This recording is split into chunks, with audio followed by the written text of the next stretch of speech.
Hello everyone and welcome back. So जैसे कि हमने स्टार्ट किया था तो हमने हमारा थर्ड चैप्टर स्टार्ट किया, that is kinetic theory of gases and radiation. अब तक हमने जो भी सीखा उसमें हमने KTG that is kinetic theory of gases complete कर दिया है। आज से हमारा जो टॉपिक स्टार्ट होगा that is the second part of third chapter that is radiation. तो आज का हमारा जो लेक्चर होगा वो होगा फर्स्ट लेक्चर किसके ऊपर, रेडिएशन के ऊपर।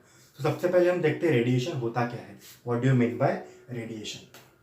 तो सबसे पहले हमें रेडिएशन समझने से पहले we must know about the mode of transfer of heat.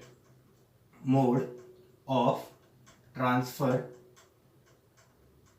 Of heat मतलब हीट किस तरह से एक ऑब्जेक्ट से दूसरे ऑब्जेक्ट में ट्रांसफर हो सकती है वो हमें देखना है। So there are mainly three types for the mode of transfer of heat and they are namely as first is conduction,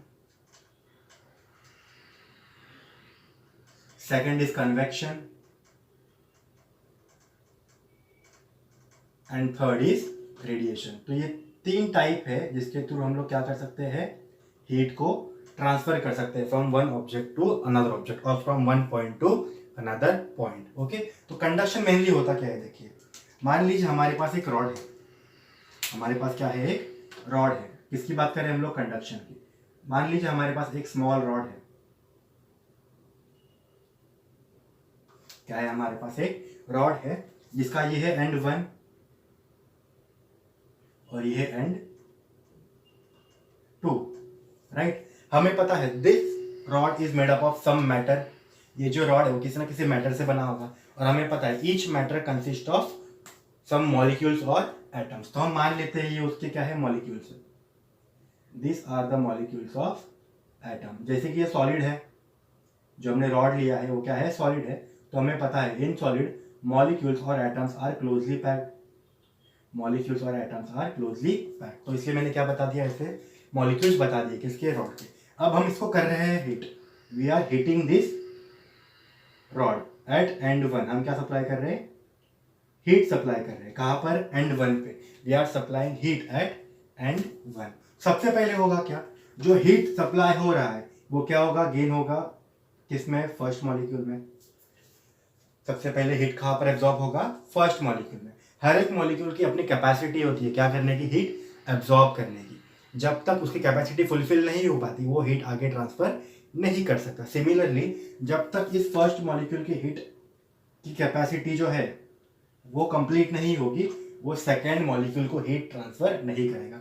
अभी हम मान ले रहे हैं कि यहाँ पर जो हमने हीट सप्लाई की उससे फर्स्ट मॉलिक्यूल की कैपेसिटी कंप्लीट हो चुकी है। फर्स्ट मॉलिक्यूल की हीट एब्जॉर्ब करने की कैपेसिटी क्या हो चुकी है, कंप्लीट हो चुकी है। तो अभी सिमिलरली हीट कहाँ पर ट्रांसफर हो गया, अभी जो भी हम एक्स्ट्रा हीट सप्लाई करेंगे, जो भी हम क्या करने वाले, अभी एक्स्ट्रा हीट सप्लाई करने वाले, वो कहा जाएगा अभी सेकंड मॉलिक्यूल में। तो सेकंड मॉलिक्यूल क्या होगा, अभी हीट एब्जॉर्ब करेगा। सिमिलरली जैसे सेकंड मॉलिक्यूल का कैपेसिटी खत्म हो गया हीट एब्जॉर्ब करने का, तो जो हम हीट सप्लाई कर रहे हैं वो अभी कहा जाएगा थर्ड मॉलिक्यूल में, कहा जाएगा थर्ड मॉलिक्यूल में। तो अभी थर्ड मॉलिक्यूल क्या होगा, यहाँ पर हीट होना स्टार्ट हो जाएगा, मतलब हीट एब्जॉर्ब करेगा।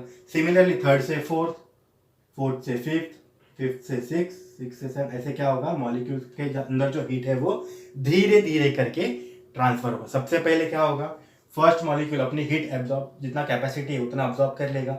फिर जैसे ही उसमें हीट ओवरफ्लो हुआ, मतलब क्योंकि हम लोग कंटिन्यूस हीट सप्लाई कर रहे हैं, जैसे ही उसकी कैपेसिटी खत्म हो जाएगी जो भी एक्स्ट्रा हीट आएगी वो क्या होगा, सेकंड मॉलिक्यूल को ट्रांसफर कर देगा। सिमिलरली सेकंड किसको ट्रांसफर करेगा, थर्ड को, थर्ड फोर्थ को, और ऐसे करते करते हमारा जो एंड मॉलिक्यूल है वो भी क्या हो जाएगा, हीट एब्जॉर्ब हो जाएगा या हीट हो जाएगा, मतलब गर्म हो जाएगा। मतलब यहाँ पर देखिए हमने हीट शिफ्ट किया है एंड वन को, हमने हीट सप्लाई कहाँ किया है, एंड वन को, पर धीरे धीरे करके हीट कहाँ पर ट्रांसफर हुआ, एंड टू तक ट्रांसफर हो गया। समझे, this is the concept of conduction,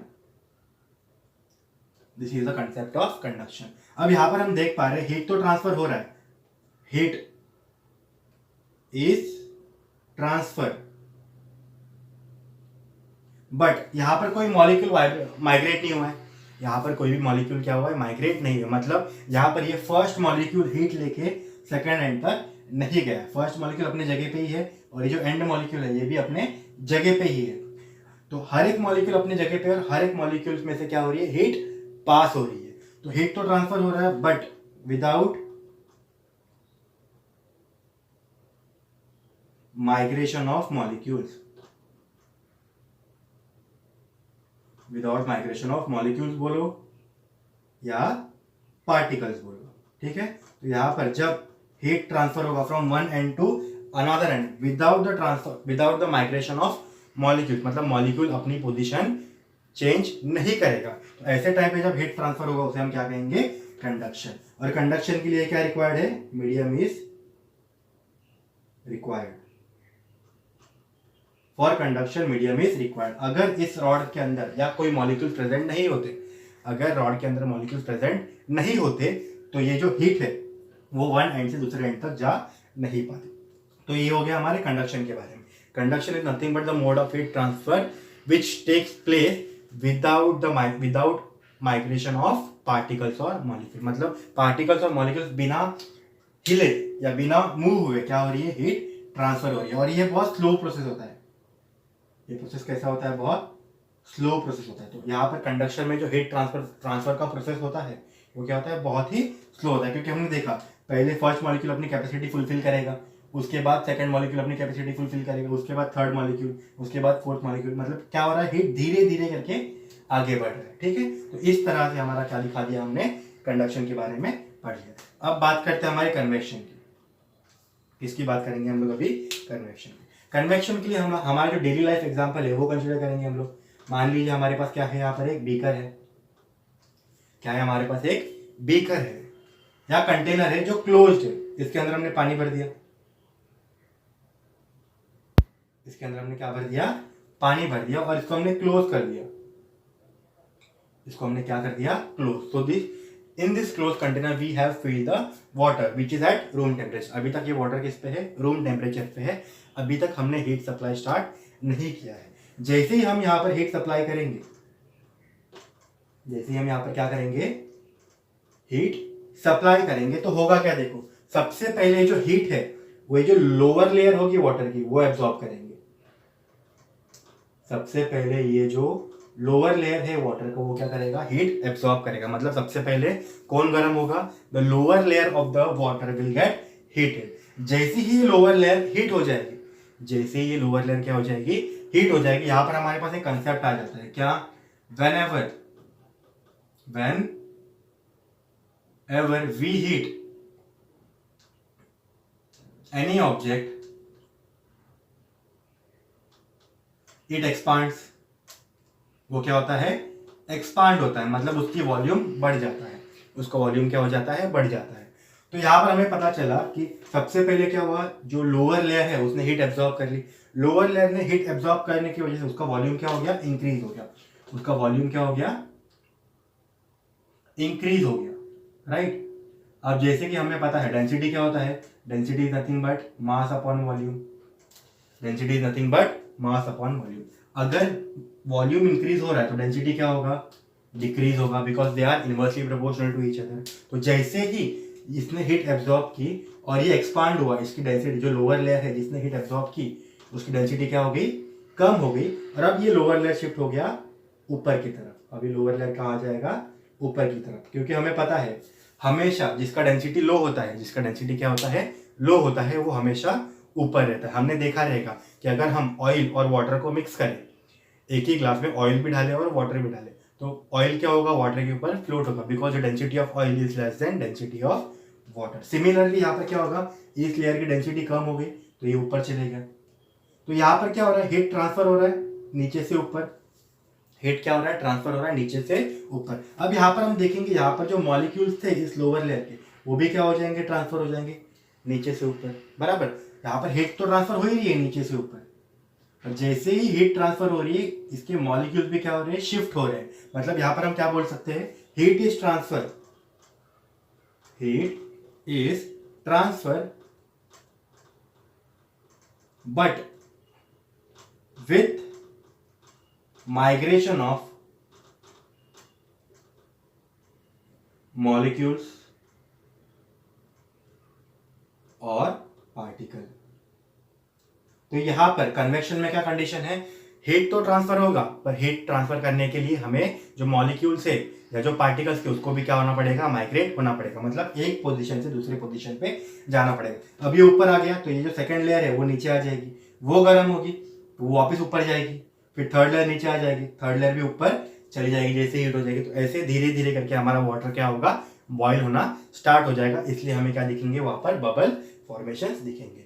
so this is the example of convection. Convection में क्या कंडीशन है, that migration of molecules and particles, मतलब कन्वेक्शन में क्या होता है, मॉलिक्यूल्स भी माइग्रेट करते हैं हीट के साथ। तो यहाँ पर भी क्या रहेगा, हमें मीडियम की जरूरत रहेगी, मीडियम इज रिक्वायर्ड। क्यों रिक्वायर्ड, बिकॉज देखो पार्टिकल और मॉलिक्यूल का मूवमेंट चाहिए, पार्टिकल और मॉलिक्यूल का मूवमेंट चाहिए। अगर पार्टिकल्स और मॉलिक्यूल्स है तो मीडियम तो होगा ही, अगर पार्टिकल्स और मॉलिक्यूल से मीडियम तो होगा ही। तो ये हो गया हमारा कंडक्शन, ये हो गया हमारा कन्वेक्शन। अब आते हैं हम लोग रेडिएशन के ऊपर। अब रेडिएशन क्या होता है, देखो मान लीजिए ये हमारा सन है, मान लीजिए हमारा सन है, क्या है, सन, और ये हमारा अर्थ है छोटू सा, ये क्या है हमारा अर्थ। अब हमें पता है सन जो सनलाइट एमिट करता है, सन जो क्या करता है, सनलाइट एमिट करता है, वो कहां पर आती है, अर्थ पे आती है। सन जो सनलाइट एमिट करता है वो कहां पर आती है, अर्थ पे आती है। और हमें पता है sunlight is containing heat, sunlight क्या होती है, हीटेड रहती है, इसलिए हमारा जो अर्थ का सरफेस है वो गर्म हो जाता है या हीट हो जाता है, राइट। बिकॉज ऑफ दिस सन, ये जो सनरेज ट्रेवल कर रहे हैं उसके अंदर क्या प्रेजेंट होता है, हीट प्रेजेंट होता है। तो सन की जो हीट है, सन की जो हीट है इन द फॉर्म ऑफ क्या हो रही है, in the form of waves, कहाँ ट्रेवल करती है, अर्थ तक ट्रेवल करती है, in the form of wave. जो सन की हीट है वो कहाँ ट्रेवल करती है, अर्थ तक ट्रेवल करती है, जिसको हम सनलाइट कहते हैं, बराबर। अब यहाँ पर देखो सन और अर्थ के बीच में क्या प्रेजेंट होता है, वैक्यूम प्रेजेंट होता है। सन और अर्थ के बीच में क्या प्रेजेंट होता है, वैक्यूम। वैक्यूम मतलब no medium, empty space, no medium empty space. मतलब जब भी हीट ट्रांसफर होगा, क्या हो रहा है, हीट ट्रांसफर हो रहा है without any medium, heat is transfer without any medium, then that mode of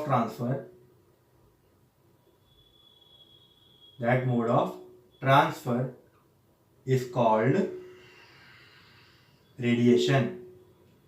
तो ये बहुत इंपॉर्टेंट पॉइंट है किसमें, इन दोनों के बीच में और इसके बीच में। यहाँ पर मीडियम की रिक्वायरमेंट थी, यहाँ पर हमने देखा वाटर मॉलिक्यूल्स क्या कर रहे हैं, अपनी पोजीशन चेंज कर रहे हैं। यहाँ पर भी अगर सॉलिड मॉलिक्यूल्स नहीं होते तो हीट ट्रांसफर नहीं हो पाती, पर यहाँ पर क्या हो रहा है, यहाँ पर कोई मीडियम प्रेजेंट नहीं है, फिर भी हीट सन से अर्थ तक ट्रैवल कर रही है। मतलब transfer of heat without presence of medium, without presence of medium और without any medium is called radiation. तो जैसे हमने देखा तीन टाइप के क्या होते हैं, mode of transfer of heat होते हैं। सबसे पहला conduction, second is convection and third is radiation. Now let's move to the topic जो हमारे इस चैप्टर में बात करेंगे। ये तो बेसिक्स था जो हमने लोअर स्टैंडर्ड में स्टडी किया था।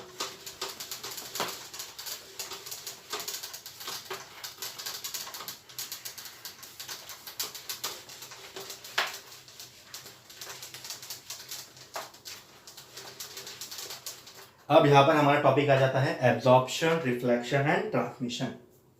क्या टॉपिक आ जाता है,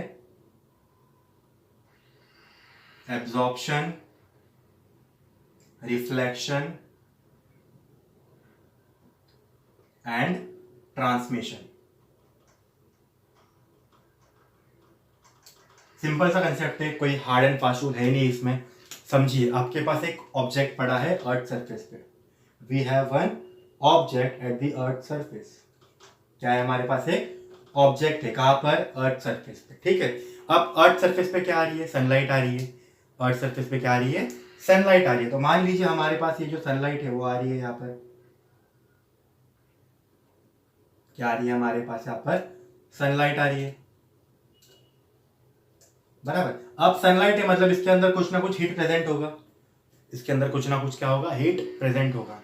वो हीट क्या होता है, वो फोटॉन्स वगैरह हम पढ़ेंगे जब हम next chapter that is atoms and molecules and nuclei, या तो काइनेटिक एनर्जी के बारे में पढ़ेंगे। कब? हमारे पास एक चैप्टर है, चैप्टर नंबर 13 शायद से, उसमें हम देखेंगे कि एनर्जी पैकेट्स क्या होते हैं सनलाइट के अंदर, हीट कैसे ट्रांसफर होती है। तो अभी के लिए इतना याद रखो कि ये जो सनलाइट आ रहा है, ये जो सनलाइट आ रहा है, इसके अंदर कुछ अमाउंट की क्या प्रेजेंट है, हीट प्रेजेंट है, बराबर। अब ये जो हीट क्या हो रही है, इंसिडेंट हो रही है इस सरफेस पे, इस सरफेस पे जो हीट क्या हो रही है, इंसिडेंट हो रही है। इस हीट में से कुछ पार्ट क्या हो जाएगा, रिफ्लेक्ट हो जाएगा, कुछ पार्ट क्या हो जाएगा, रिफ्लेक्ट हो जाएगा। जितनी भी हीट इस ऑब्जेक्ट पे क्या हो रही है, इंसिडेंट हो रही है, इसको बोलेंगे हम इंसिडेंट हीट। जो भी इंसिडेंट हीट हो उसमें से कुछ पार्ट क्या हो रही है, रिफ्लेक्ट हो रहा है, कुछ पार्ट क्या हो रहा है, ट्रांसमिट हो रहा है, जैसे हम रिफ्लेक्शन में देखते थे। कुछ पार्ट क्या हो रहा है, ट्रांसमिट हो रहा है। मतलब यहां पर रिफ्लेक्शन देख लिया हमने, रिफ्लेक्शन देख लिया, जैसे हम लोअर स्टैंडर्ड में पढ़ते थे कि सनलाइट क्या होती है, रिफ्लेक्ट भी होती है और रिफ्रैक्ट भी होती है। मतलब कुछ लाइट क्या होगी, कुछ हीट क्या हो गई, रिफ्लेक्ट हो गई, कुछ हीट क्या हो गई, ट्रांसमिट हो गई। और अभी हमें पता है अगर कोई भी ऑब्जेक्ट को हम सनलाइट में रख दे, if we place any object in the sunlight then it get heated, वो क्या हो जाता है, गर्म हो जाता है, बराबर। मतलब कुछ अमाउंट ऑफ हीट क्या करेगा, वो एब्जॉर्ब करेगा, कुछ अमाउंट का हीट क्या करेगा, वो एब्जॉर्ब करेगा, ठीक है।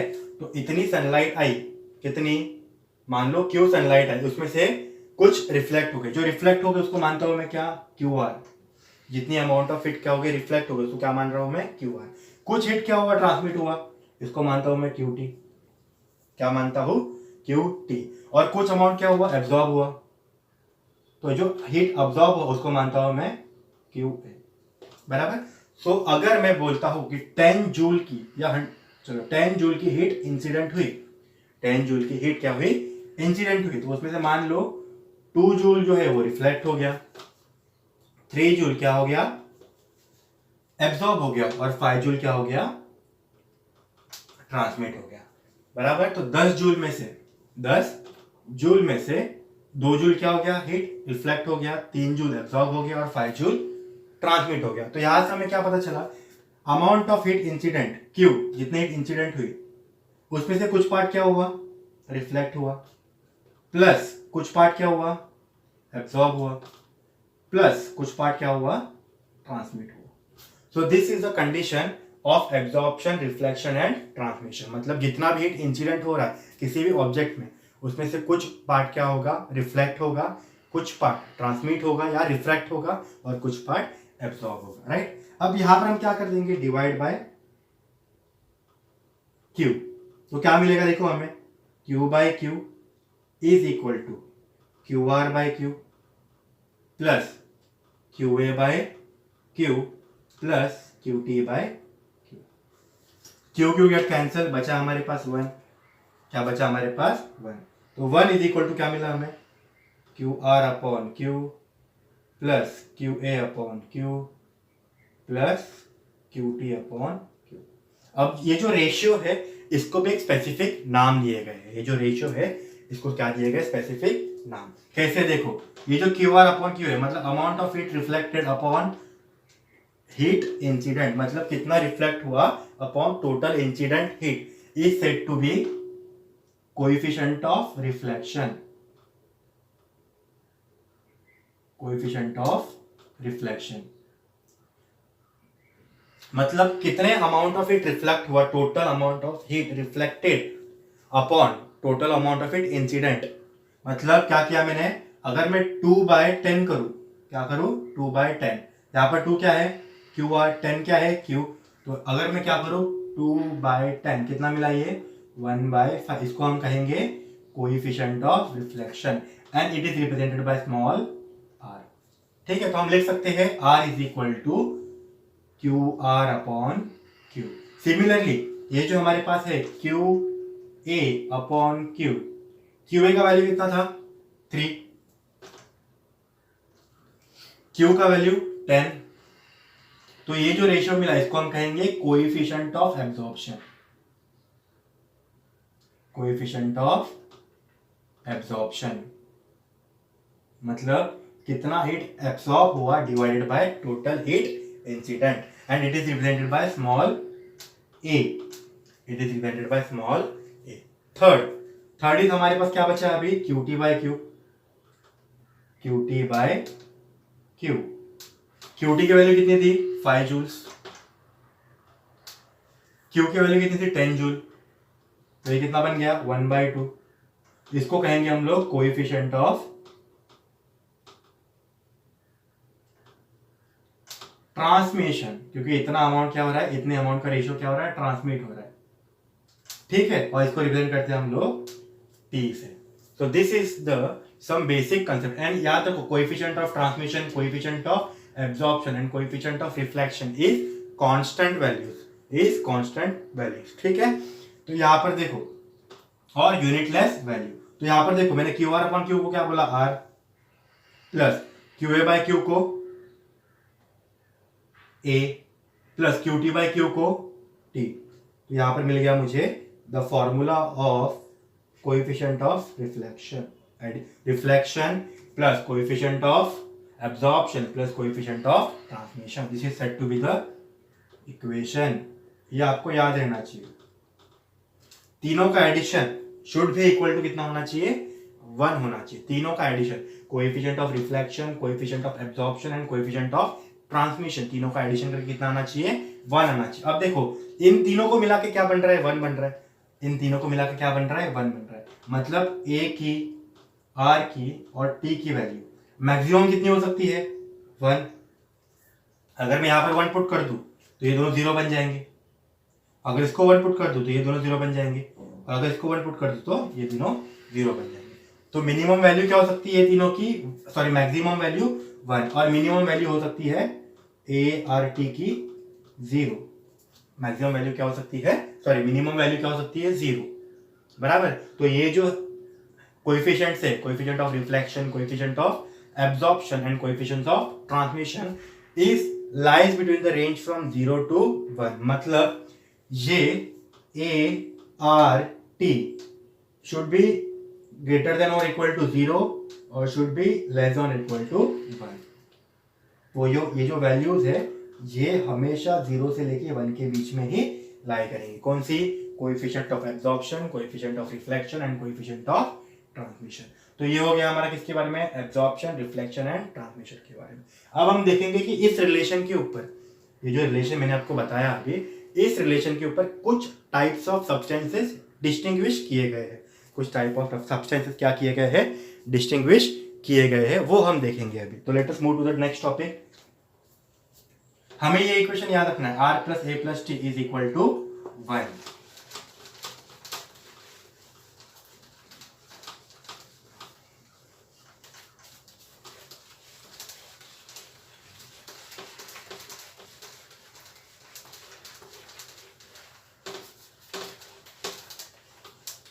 चलिए बढ़े आगे, चलो अब हमें इक्वेशन क्या मिला था, R + A + T is equal to 1, is equal to 1।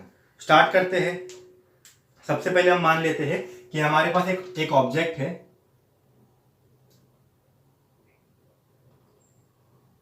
मान लीजिए इसका ये इंसिडेंट हीट है Q। अब मैं बोलता हूं जितना हीट इसके ऊपर इंसिडेंट हुआ उतना ही हीट क्या हो गया, इससे रिफ्लेक्ट हो गया या रिफ्रैक्ट हो गया, सॉरी रिफ्रैक्ट हो गया, उसे क्या हो गया, रिफ्रैक्ट हो गया। मतलब अंदर क्यों आया, बाहर भी क्या गया, क्यों गया। मतलब जितना हीट इसके ऊपर इंसिडेंट हुआ उतना हीट उसमें से क्या हुआ, ट्रांसमिट हुआ। ऐसा जब हुआ कि जितना हीट इंसिडेंट हुआ है उतना हीट ट्रांसमिट हुआ है, इंसिडेंट हीट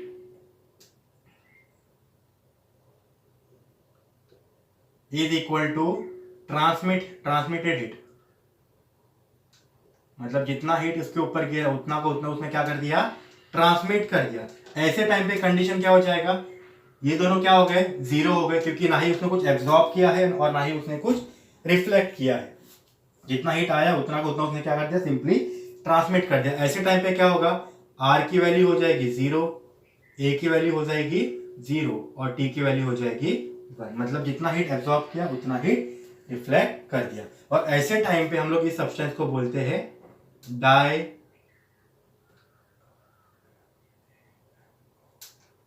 डायथर्मिनस सब्सटेंस। क्या बोलेंगे हम लोग? डायथर्मिनस सब्सटेंस। मतलब जितना हीट उसके ऊपर इंसिडेंट हुआ उतना का उतना हीट उससे क्या हो गया? ट्रांसमिट हो गया। ऐसे सब्सटेंस को क्या बोलेंगे हम लोग? डायथर्मिनस सब्सटेंस। क्लियर है? और अगर हम इसको एग्जांपल देखने हैं तो इसके एग्जांपल्स बनेंगे। ग्लास हो गया एक, या तो क्वार्ट्ज हो गया, या तो हाइड्रोजन हो गया, या तो ऑक्सीजन हो गया। So this are the examples of diathermanous substance. इसके ऊपर जितना भी हीट इंसिडेंट होगा उतना का उतना हीट क्या कर देगा? वो ट्रांसमिट कर देगा। तो ये याद रखना है, incident heat is equal to transmitted heat for diathermanous substance. अब एक और सब्सटेंस अज्यूम कीजिए,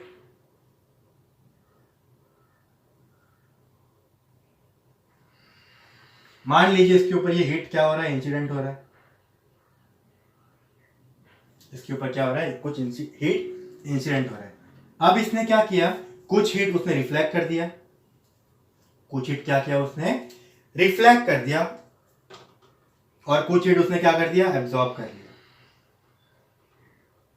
कुछ हीट उसने क्या कर लिया? एब्जॉर्ब कर लिया। यहां पर कोई हीट बाहर नहीं जा रहा, नो ट्रांसमिशन, नो ट्रांसमिशन। मतलब जितना भी हीट आएगा उतना का उतना वो क्या करेगा? या तो रिफ्लेक्ट करेगा और कुछ अमाउंट एब्जॉर्ब करेगा। फॉर एग्जाम्पल हमारा बॉडी जो है वो क्या करता है? जो भी हमारे ऊपर सनलाइट या सन रेज आती है वो उसमें से कुछ हीट रिफ्लेक्ट करता है, इसलिए हमारा बॉडी जो है वो सामने वाले को विजिबल होता है, और कुछ हीट एब्जॉर्ब कर लेता है, इसलिए हमारा बॉडी का टेम्परेचर राइज हो जाता है जब हम धूप में रहते हैं। क्लियर है? रिफ्लेक्शन का कंडीशन कैसे समझेगा? If you are visible to another person, it means कुछ रेज हमसे रिफ्लेक्ट होकर उनके आईज तक पहुंच रही है। If we are visible to any person, it means हमारे बॉडी से कुछ रेज रिफ्लेक्ट होके उनके आईज तक पहुंच रही है, इसलिए हम उनको विजिबल है। मतलब कुछ रेज क्या हो रही है? रिफ्लेक्ट हो रही है। और धूप में हमारी हीट क्या हो जाती है? हीटेड हो जाती है, गर्म हो जाती है। मतलब हमारी बॉडी क्या कर रही है? उस हीट को एब्जॉर्ब भी कर रही है, पर हमारी बॉडी से कोई हीट ट्रांसमिट नहीं होती, इसलिए हमारा शैडो फॉर्म होता है। हमारे बॉडी के अंदर से कोई हीट ट्रांसमिट नहीं होती, इसलिए हमारा शैडो फॉर्मेशन होता है। कहाँ पर? इन सनलाइट। तो ऐसा कंडीशन होगा कि जो हीट इंसिडेंट हुई उसमें से कुछ हीट क्या हो गई? रिफ्लेक्ट हो गई, और कुछ हीट क्या हो गई? एब्जॉर्ब हो गई, but there is no transmission. मतलब यहाँ पर कंडीशन क्या आ गया? ट्रांसमिशन नहीं है, मतलब T इज इक्वल टू 0 हो गया। T इज इक्वल टू क्या हो गया? 0। अपने पास इक्वेशन क्या था? A plus R plus T is equal to 1। अब ये तो 0 हो गया, तो ये क्या हो जाएगा? A plus R is equal to 1। ये क्या हो गया? 0। तो अगर ऐसा कंडीशन दिखे आपको A plus R is equal to 1, मतलब कुछ हीट क्या हो रहा है? एब्जॉर्ब हो रहा है, कुछ हीट रिफ्लेक्ट हो रहा है। ऐसे टाइम पे हम लोग बोलेंगे ये जो ऑब्जेक्ट है वो है ओपेक। क्या है वो? ओपेक ऑब्जेक्ट है। क्लियर है? This is the example of opaque object, जिसमें से कोई हीट ट्रांसमिट नहीं होता। क्लियर है? तो कंडीशन फॉर ओपेक ऑब्जेक्ट क्या था? T is equal to 0 and A plus R is equal to 1। और इसका बेस्ट एग्जाम्पल क्या है? हमारा बॉडी। इसका बेस्ट एग्जाम्पल क्या है? अगर हम एग्जाम्पल की बात करें तो ह्यूमन बॉडी, या कोई भी बॉडी, उसमें वुड भी ले सकते हो आप लोग, जिसका भी शैडो फॉर्मेशन होता है। इसका भी क्या होता है? Shadow formation, clear dark shadow formation. Clear dark shadow formation की बात कर रहा हूं मैं। नहीं तो आप बोलेंगे सर ग्लास का भी तो शैडो फॉर्मेशन होता है, पर वो कैसे होता है? लाइट शैडो होता है। मैंने क्या बोला? Clear dark shadow formation. ऐसे टाइम पे हम ऑब्जेक्ट को क्या बोलेंगे? Opaque object. तो ये हो गया हमारा दूसरा मटेरियल। ठीक है, इसके और एग्जाम्पल चाहिए तो आपका वुड हो गया, उसके बाद आयरन हो गया। ठीक है, अब बढ़ते हैं हमारे नेक्स्ट सब्सटेंस के ऊपर।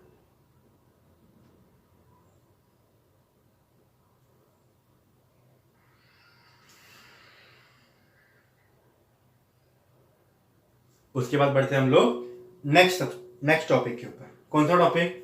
चलो, मैंने क्या किया? आर को 0 कर दिया, ए को 0 कर दिया, तो क्या कहेंगे हम लोग? डायथर्मिनस। क्या कहेंगे? डायथर्मिनस। अब मैं यहां पर एक ऑब्जेक्ट ले रहा हूं। क्या ले रहा हूं? ऑब्जेक्ट। अब इसके ऊपर जो भी हीट आ रही है, इसके ऊपर जो भी क्या आ रही है? हीट आ रही है, वो टोटली क्या हो रही है? रिफ्लेक्ट हो रही है। टोटली क्या हो रही है? रिफ्लेक्ट हो रही है, मतलब heat incident is equal to heat reflected, मतलब जितना हीट आया उतना क्या कर दिया उसने, रिफ्लेक्ट कर दिया। रिफ्लेक्टेड की स्पेलिंग रॉन्ग हो रही है। जितना उसके ऊपर हीट आया उतना को उतना क्या कर दिया उसने, रिफ्लेक्ट कर दिया, मतलब कोई हीट एब्जॉर्ब नहीं किया, नो एब्जॉर्प्शन और नो ट्रांसमिशन, ना ही उसने कोई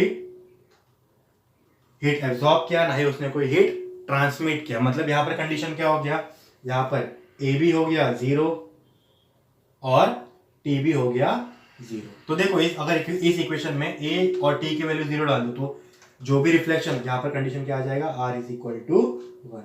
तो अगर ऐसा कोई सब्सटेंस रहेगा जो जितना हीट आ रहा है उसके ऊपर वो पूरा का पूरा हीट क्या करेगा, वो रिफ्लेक्ट कर देगा। क्या कर देगा, रिफ्लेक्ट कर देगा। उसे हम कहेंगे अथर्मिनस सब्सटेंस। क्या कहेंगे हम लोग उसे,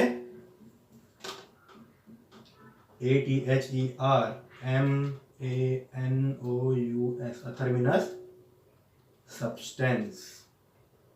ठीक है, मतलब जितना हीट उसके ऊपर इंसिडेंट हुआ उतना को उतना क्या कर देगा, वो रिफ्लेक्ट कर देगा। तो उसको बोलेंगे हम लोग अथर्मिनस सब्सटेंस। उसके लिए कंडीशन क्या है, R is equal to 1, A is equal to 0 and T is equal to 0। इसका अपोजिट होता है कहां पर, डायथर्मिनस में। देखो R इज इक्वल टू 0 है, A इज इक्वल टू 0 है, T इज इक्वल टू 1 है। मतलब जितना हीट आया उतना को उतना हीट क्या कर दिया उसने, ट्रांसमिट किया। यहाँ पर ना ही कोई रिफ्लेक्शन हुआ और ना ही कोई एब्जॉर्प्शन हुआ। अब बढ़ते हैं हमारे फोर्थ टाइप की तरफ। कहां पर, फोर्थ। ये हो गया मेरा फर्स्ट, ये हो गया सेकंड, ये हो गया थर्ड। अब बढ़ते हैं फोर्थ टाइप की तरफ। मान लीजिए मेरे पास वापिस से क्या है, एक ऑब्जेक्ट है, इसके ऊपर हीट क्या हो रही है, अभी इंसिडेंट हो रही है। मान लीजिए हीट इंसिडेंट है क्यू।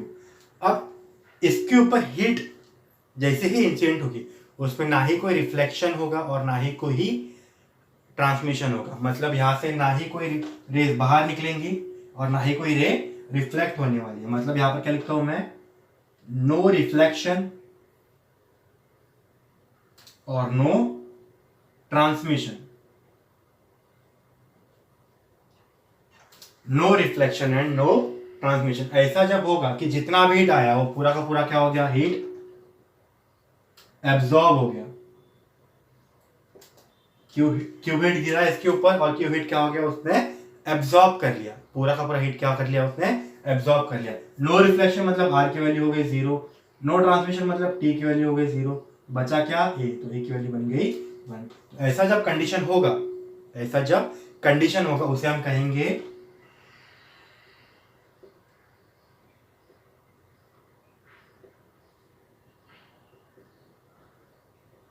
Perfectly black body.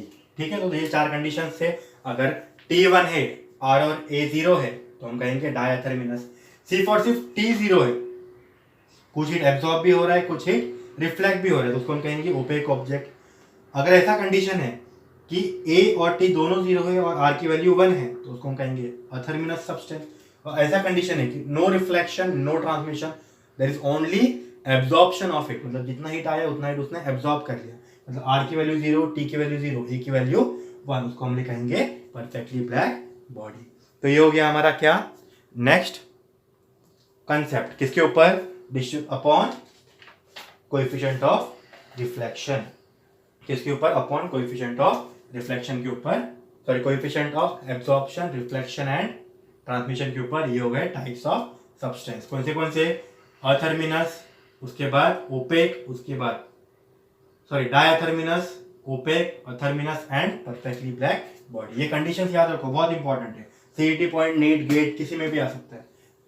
ये जो इक्वेशंस है, A is equal to 0, R is equal to 0, T is equal to 1, यहाँ पर T is equal to 0 and A plus R is equal to 1, यहाँ पर A is equal to 0, T is equal to 0 and R is equal to 1, और यहाँ पर R is equal to 0, T is equal to 0 and A is equal to 1। ये जो conditions है हर एक substance के लिए, ये बहुत इंपॉर्टेंट है। इसको याद रखो कि कौन से कंडीशंस पे हम कौन से सब्सटेंस डिस्टिंग्विश करते हैं। अब हम बढ़ते हैं हमारे ब्लैक बॉडी की तरफ। किसकी तरफ बढ़ेंगे हम लोग, परफेक्टली ब्लैक बॉडी की तरफ।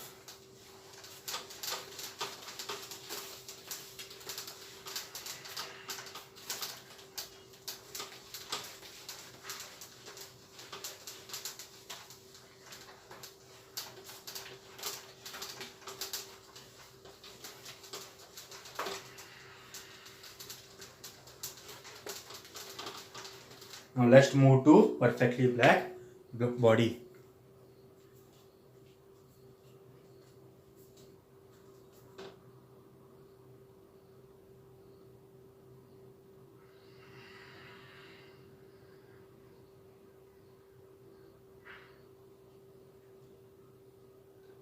अभी हमने देखा था कंडीशन परफेक्टली ब्लैक बॉडी का क्या होता है, जिसमें जितना भी क्या होगा इंसिडेंट होगा वो पूरा का पूरा क्या हो जाएगा, एब्जॉर्ब हो जाएगा। उसको हम क्या कहेंगे, परफेक्टली ब्लैक बॉडी, जिसमें आर की वैल्यू क्या होगी, 0 होगी, coefficient of reflection 0, coefficient of transmission 0 and coefficient of absorption is 1।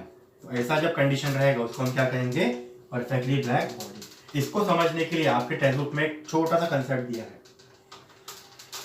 आपके टेक्स्ट बुक में क्या दिया है, एक छोटा सा कंसेप्ट दिया है। वो कंसेप्ट क्या दिया है देख लेते हैं फटाफट। यहां पर दिया गया हमारे पास दो ऑब्जेक्ट है, क्या है हमारे पास, दो ऑब्जेक्ट है जिनका शेप साइज सेम है, इनका शेप और साइज क्या है, सेम है। मैंने यहां पर हमें क्या दिया है, दो ऑब्जेक्ट गिवन है जिसका शेप साइज क्या है, सब कुछ सेम है, और दोनों का टेम्परेचर भी क्या दिया है, हमें सेम दिया है। क्या दिया है, दोनों का टेम्परेचर भी सेम है। Both have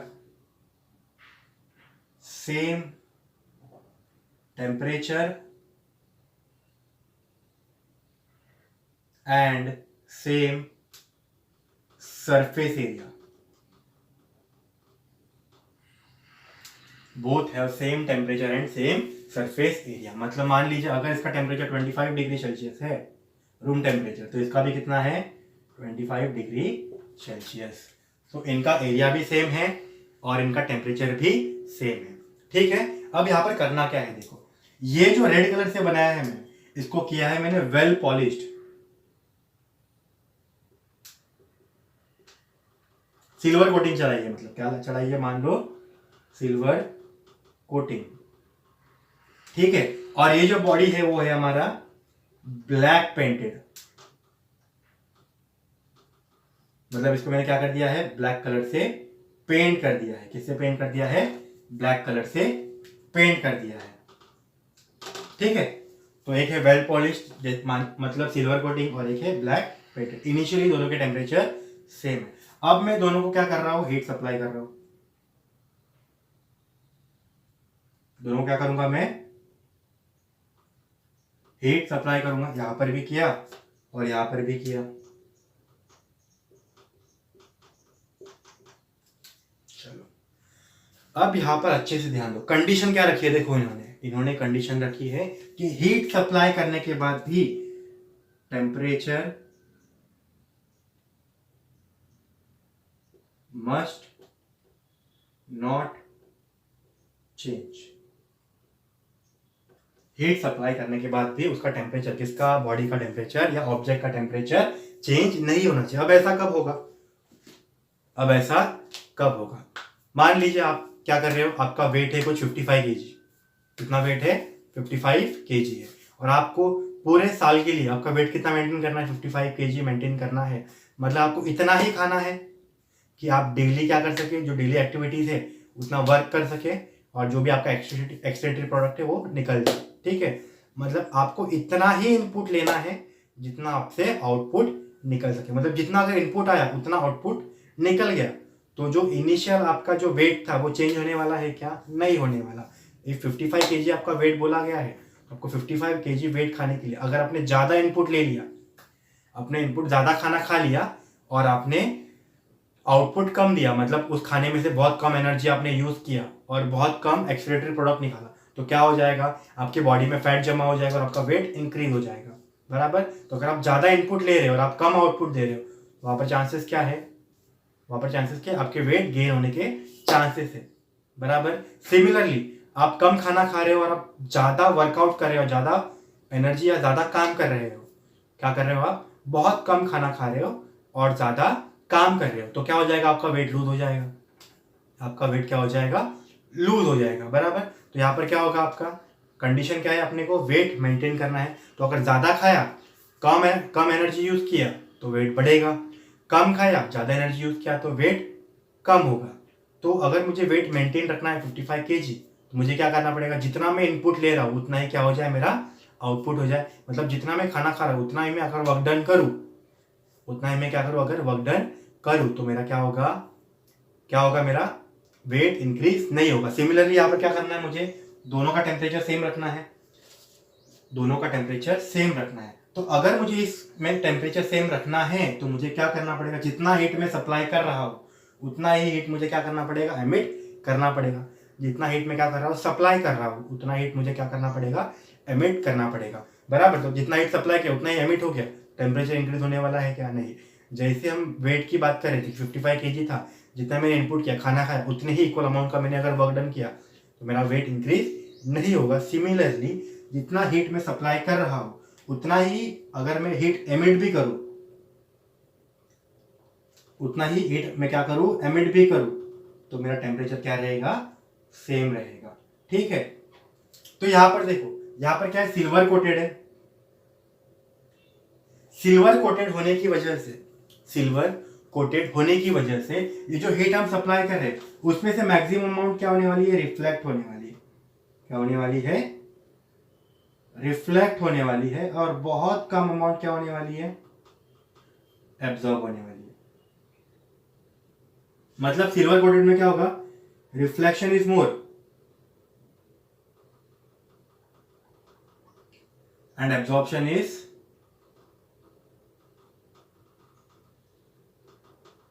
less. इसलिए आपको देखा रहेगा, आपने सुना रहेगा कि धूप में आप व्हाइट शर्ट पहन के घूमिए। क्यों बोलते हैं, क्योंकि जो व्हाइट कलर है वो क्या करता है, मैक्सिमम हीट रिफ्लेक्ट कर देता है और बहुत कम हीट एब्जॉर्ब करता है, ताकि आपका शर्ट ज्यादा गर्म ना हो और आपको ज्यादा गर्मी ना हो। अगर आप गर्मी में ब्लैक शर्ट पहन के घूमोगे तो क्या हो जाएगा, वो ब्लैक कलर क्या करेगा, मैक्सिमम हीट एब्जॉर्ब कर लेगा और आपको उतना गर्मी होगा। सिमिलर कंसेप्ट यहाँ पर लग रहा है। यहाँ पर जो सिल्वर कोटेड प्लेट है, क्या है, सिल्वर कोटेड प्लेट है, वो क्या करेगा, मैक्सिमम हीट क्या कर देगा, वो रिफ्लेक्ट कर देगा। Maximum heat will get reflected and very minimum heat get absorb. तो चलो, जो हीट रिफ्लेक्ट हुआ उसका तो कोई दिक्कत है नहीं, पर अगर इसने थोड़ा भी हीट एब्सॉर्ब किया तो इसका टेम्परेचर बढ़ने वाला है। थोड़ा भी हीट क्या किया उसने, एब्सॉर्ब किया, तो उसका हीट टेम्परेचर क्या होने वाला है, बढ़ने वाला है।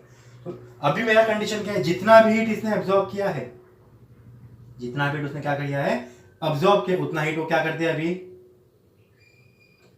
एमिट कर दे। जितना हीट उसने एब्सॉर्ब किया है उतना हीट वो क्या कर दे, एमिट कर दे। तो क्या हो जाएगा, इसका टेम्परेचर राइज नहीं होगा, क्योंकि हमारा कंडीशन क्या था, टेम्परेचर मस्ट नॉट चेंज। तो सिल्वर कोटेड या सिल्वर प्लेटेड जो हमारा क्या था, ऑब्जेक्ट था, उसमें मैक्सिमम हीट तो रिफ्लेक्ट हो गया, उसकी हमें बात नहीं करनी। पर हमें क्या कंडीशन था, जितना हीट एब्सॉर्ब करेगा उतना हीट क्या करना है, हमें रिफ्लेक्ट करवाना है, सॉरी एमिट करवाना है, ताकि इसका टेम्परेचर चेंज ना हो।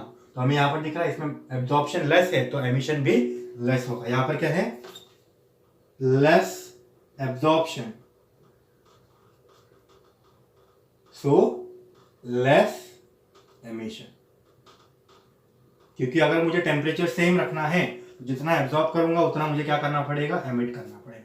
पर अभी अगर मैं ब्लैक बॉडी की बात करूं तो हमें देखा कि अगर गर्मी में हम ब्लैक शर्ट पहने तो हमें बहुत ज्यादा गर्मी लगती है, पसीने बहुत छूटते हैं। मतलब क्या हो रहा है, ब्लैक बॉडी क्या कर रहा है, या ब्लैक शर्ट क्या कर रहा है, मैक्सिमम हीट को क्या कर रहा है, एब्जॉर्ब कर रहा है। क्या कर रहा है, मैक्सिमम हीट को एब्जॉर्ब कर रहा है। मतलब यहाँ पर क्या है, एब्जॉर्प्शन मैक्सिमम है as compare to silver body, यहाँ पर एब्जॉर्प्शन क्या है, मैक्सिमम है। यहाँ पर जो हीट एब्जॉर्ब करेगा ये वो मैक्सिमम होगा। अगर हीट एब्जॉर्प्शन मैक्सिमम होगा, टेम्परेचर सेम रखना है, तो हीट एमिशन भी क्या होगा, यहाँ पर हीट एमिशन भी क्या होगा, मैक्सिमम होगा। हीट एमिशन भी क्या होगा, मैक्सिमम होगा। क्लियर है। तो जितना, तो ब्लैक बॉडी का कंडीशन क्या है, जितना हीट वो एब्जॉर्ब करेगा उतना हीट उसने क्या करना चाहिए, एमिट करना चाहिए। मतलब हम यहां पर बोल सकते हैं, अगर ये गुड एब्जॉर्बर है, गुड एब्जॉर्बर है, तो ये क्या है, गुड एमिटर भी है। क्योंकि ज्यादा हीट एब्जॉर्ब करे तो ज्यादा हीट क्या करेगा, ये रिफ्लेक्ट करेगा, या सॉरी एमिट करेगा, रिफ्लेक्ट नहीं करेगा, एमिट करेगा। ये क्या है, ये इसको मैंने बोला लेस एब्जॉर्ब कर रहा है तो लेस एमिट करेगा। ठीक है। तो ऐसा याद रखना है कि जो object less amount of heat absorb करेगा वो object less amount of heat emit करेगा। जो ऑब्जेक्ट ज्यादा अमाउंट ऑफ हीट एब्जॉर्ब करेगा, वो object less amount of more amount of heat emit करेगा। तो ये कंडीशन याद रखना है किसके लिए, वेल पॉलिश। इसको एक और नाम दिया है, इस वेल पॉलिश ऑब्जेक्ट को क्या बोलते हैं, इस वेल पॉलिश ऑब्जेक्ट को गुड रिफ्लेक्टर भी बोलते हैं। क्या बोलते हैं, गुड रिफ्लेक्टर, क्योंकि ये मैक्सिमम अमाउंट ऑफ हीट क्या करता है, रिफ्लेक्ट करता है। तो यहां पर याद रखो, अगर गुड रिफ्लेक्टर है तो बैड एमिटर होगा क्योंकि लेस एमिट कर रहा है। अगर कोई ऑब्जेक्ट गुड रिफ्लेक्टर है तो वो क्या होगा, बैड एमिटर होगा। अगर कोई ऑब्जेक्ट गुड एब्जॉर्बर है तो क्या रहेगा, गुड एमिटर रहेगा। मतलब जितना हीट एब्जॉर्ब करेगा उतना हीट एमिट करेगा। क्यों, क्योंकि कंडीशन क्या रखा है यहाँ पर, टेम्परेचर मस्ट बी इक्वल। तो ये हो गया कंडीशन किसके लिए, परफेक्टली ब्लैक बॉडी के लिए। तो याद क्या रखना है यहाँ पर, गुड रिफ्लेक्टर्स, मतलब जो ऑब्जेक्ट ज्यादा से ज्यादा हीट एब्जॉर्ब कर, ज्यादा से ज्यादा हीट रिफ्लेक्ट कर रहा है और कम से कम हीट एब्जॉर्ब कर रहा है, तो कम से कम हीट ही एमिट करेगा, कम से कम हीट ही एमिट करेगा। सिमिलरली अगर मैं ब्लैक बॉडी की बात करूं तो ब्लैक बॉडी क्या करेगा, मैक्सिमम हीट एब्जॉर्ब करेगा और मैक्सिमम हीट एमिट करेगा। इसका रिफ्लेक्शन बहुत कम है क्योंकि सब कुछ तो एब्जॉर्ब कर रहा है, तो रिफ्लेक्शन क्या होगा, बहुत कम होगा। क्लियर है, this is about the perfectly black body. ठीक है, तो यहां पर एक अज्यूम करने के लिए, यहां पर एक अज्यूम करने के लिए एक साइंटिस्ट थे फेरी नाम के, उन्होंने क्या बनाया, एक इंस्ट्रूमेंट बनाया जिससे हम इजीली परफेक्टली ब्लैक बॉडी को स्टडी कर सके। क्या स्टडी कर सके, परफेक्टली ब्लैक बॉडी को स्टडी कर सके। तो एक साइंटिस्ट थे हमारे पास फेरी नाम के, उन्होंने एक ऑब्जेक्ट बनाया जिसका नाम रखा उन्होंने फेरी ब्लैक बॉडी। क्या रखा उन्होंने नाम, फेरी ब्लैक बॉडी। क्या बोला उन्होंने, देखते हैं।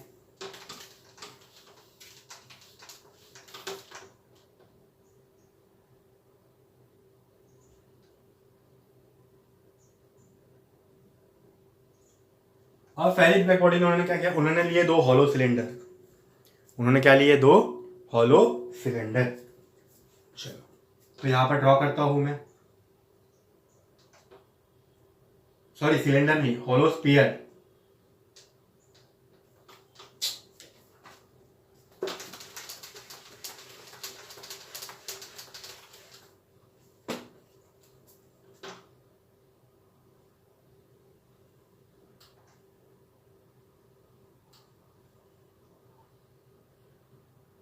ये पहला स्पीयर और ये दूसरा स्पीयर, मतलब एक स्पीयर के अंदर दूसरा स्पीयर, दोनों क्या है, हॉलो है।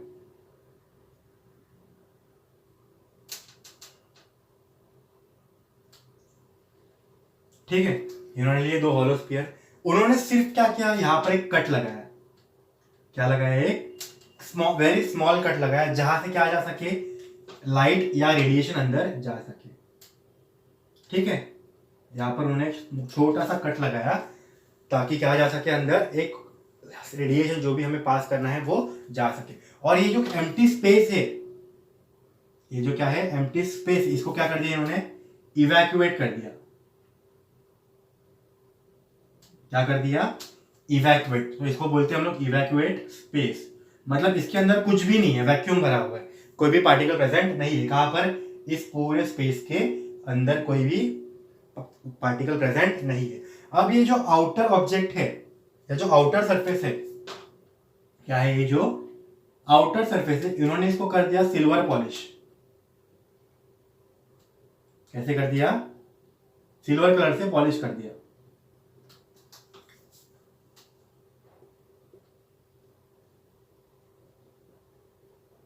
और जो इनर सरफेस है उसको कर दिया ब्लैक पॉलिश। कौन से कलर से कर दिया इसको पॉलिश, ब्लैक पेंट से पॉलिश कर दिया।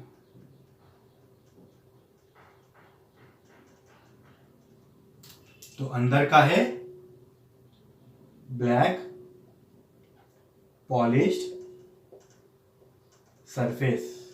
ठीक है, बाहर के सरफेस को सिल्वर पॉलिश्ड सरफेस। ठीक है, तो अंदर का है ब्लैक, बाहर का है सिल्वर। और इन्होंने यहां पर एक छोटा सा, इसी के एग्जैक्टली सामने, किसके, ये जो छोटा सा स्पेस बनाया है इन्होंने ताकि रेडिएशन पास हो जाए, रेडिएशन क्या हो सके, पास हो सके, उसके बिल्कुल सामने एक क्या रख दिया, एक रख दिया उन्हें कोनिकल प्रोजेक्शन। कोनिकल प्रोजेक्शन क्यों रखा पहले वो भी देखो। अगर कोनिकल प्रोजेक्शन नहीं रखता तो मान लीजिए यहां से ये रेडिएशन आ रहा है, क्या आ रहा है, ये एक नॉर्मल रेडिएशन आ रहा है। अगर ये टकरा के वापस बाहर चले गया, तो ये ऐसे आया और वापस ऐसे बाहर चले गया, तो कोई मतलब रहेगा क्या इस रेडिएशन का? मतलब रहेगा कुछ इस रेडिएशन का? नहीं। तो ब्लैक बॉडी का क्या मतलब ही नहीं है।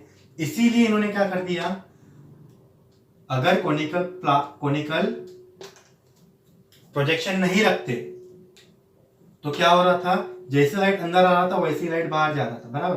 पर कोनिकल प्रोजेक्शन रखने की वजह से, because of this conical projection, अब लाइट क्या करेगा, बेंड होगा। अब लाइट क्या करेगा, बेंड होगा। मतलब जो भी रेडिएशन यहां पर आएगा सबसे पहले इस पे गिरेगा, फिर इसके बाद एक होगा रिफ्लेक्ट, यहां पर कुछ अमाउंट क्या हो गया, एब्जॉर्ब हो गया क्योंकि ब्लैक सरफेस है। फिर भी अगर कुछ अमाउंट रिफ्लेक्ट हुआ तो ये कहा जाएगा सीधा यहां पर, जो बचा हुआ अमाउंट है वो यहां पर एब्जॉर्ब हो जाएगा। अगर कुछ भी फिर भी कुछ अमाउंट बच गया जो रिफ्लेक्ट हो रहा है, वो जाएगा कहां पर, यहां पर। मतलब ऐसा किया उन्होंने कि बार बार हीट क्या हो रहा है, उसी के अंदर घूमे जा रहा है। कब तक, जब तक वो पूरी तरह से एब्जॉर्ब ना हो जाए, जब तक वो ये जो रेडिएशन है वो पूरी तरह से एब्जॉर्ब ना हो जाए, वो क्या होते रहेगा, उसके अंदर रिफ्लेक्ट होते रहेगा। क्लियर है? ऐसा कब तक होगा रिफ्लेक्शन, जब तक पूरी तरह से उसका जो हीट सप्लाई किया है वो पूरी तरह से एब्जॉर्ब नहीं हो जाता, वो रिफ्लेक्ट करते रहेगा। फिर एक टाइम आ जाएगा कि पूरा का पूरा हीट एब्जॉर्ब हो जाएगा, अब कोई रिफ्लेक्शन नहीं आएगा। तो इस कंडीशन में जो भी हम हीट दे रहे हैं वो पूरा का पूरा क्या हो रहा है, एब्जॉर्ब हो रहा है। इसलिए इसको क्या बोलते हैं हम लोग, परफेक्टली ब्लैक बॉडी। कौन सा परफेक्टली ब्लैक बॉडी, फेरी, क्योंकि इसको किसने डिजाइन किया है, फेरी ने डिजाइन किया। मतलब इसके अंदर से जो भी हीट रेडिएशन आएगा वो स्मॉल अमाउंट भी बाहर नहीं जाएगा, उसके अंदर खुद ही इंटरनल रिफ्लेक्ट होते रहेगा। कब तक, जब तक वो जो इनर सरफेस है ब्लैक, वो क्या कर ले, उसको पूरी तरह से एब्जॉर्ब ना कर ले। ये डिजाइन था किसका, फेरी का। सिमिलरली है हमारे पास वेन्स का डायग्राम,